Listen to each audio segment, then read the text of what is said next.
All right, so today we're going over different ways to crank up the intensity of your workout, because half the time you're not going to have a training partner with you to do force reps, and most of the time most training partners are not that good. So how do you break down those muscle fibers as much as possible? Well, that's what today's about. So let's get after it.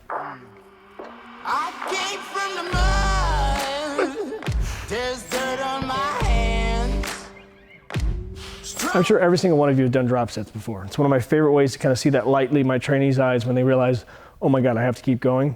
But to crank it up even further, after you do those drop sets, do ascending sets. Now I'm using side lateral as an example here, but it's one of my favorite ways to really break down the muscles. You drop, 3-4 sets on the rack and then count your way back up. Yes, your form's gonna get a little sloppy in those last couple sets, but it's gonna just destroy those shoulders. Strong like a tree. There's roots where I stand. Oh, I've been wrong. Negatives are a great way to push yourself. You can do these on a ton of different exercises, but my favorite way is doing strict negatives on pull-ups, where there's no concentric part of the movement whatsoever. You jump yourself up, you fight that negative as slow as you can down, you keep that lat engaged at the bottom, force that stretch, jump yourself back up and do it again, right? You might only get 5-6 reps, but these are really great for somebody who can't do any pull-ups whatsoever. You throw these in their routine for about 2-3 weeks, and I guarantee you after that, they'll be able to rep some out. Hope they won't shoot me down soon.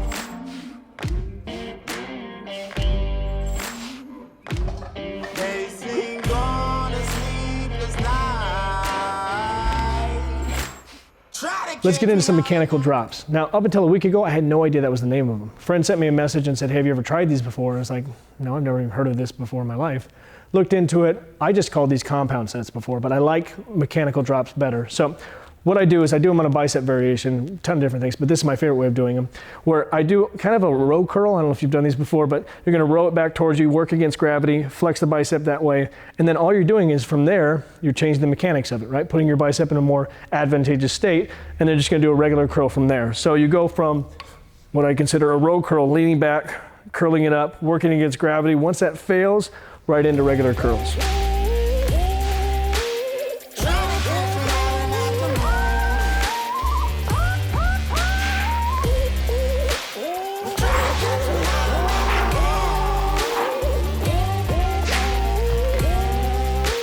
So if you see my videos, you know I love partials, especially for somebody who really can't connect with those rear delts. What I do is I have them sit on the rear delt fly, do partials at the bottom and then partials at the top. Whichever one they connect with most, that's all we do for the next 2 weeks. We come back, revisit it, do it again. See what they connect with most. Usually it's the opposite partial from there. We do that for another week, and then we come back, and then from there, 99% of the time, they can do a full rep, clean, doesn't jump in their traps. They have such a great mind-muscle connection by that point, they can just rep it out and they will never have a rear delt problem ever again.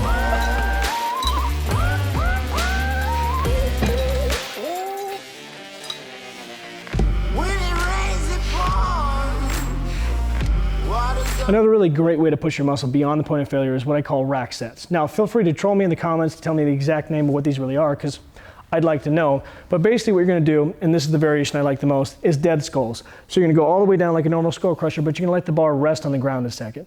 Now, 2 good things here. One, you can really push beyond the point of failure like we talked about. You get a little breath in there, force out more reps. But 2, you can use a lot more weight. Won't stop fighting to the very end.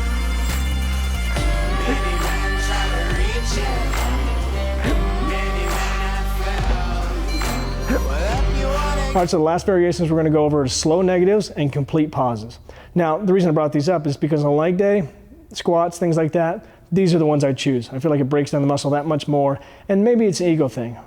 Probably because sometimes I walk in the gym and I see somebody squatting 315 and they're repping it out, bouncing up and down, and when you can go next to them and you can put on the same amount of weight and you can do a 5-count negative, hold the bottom for 5 seconds, and then drive it up, definitely is an ego thing.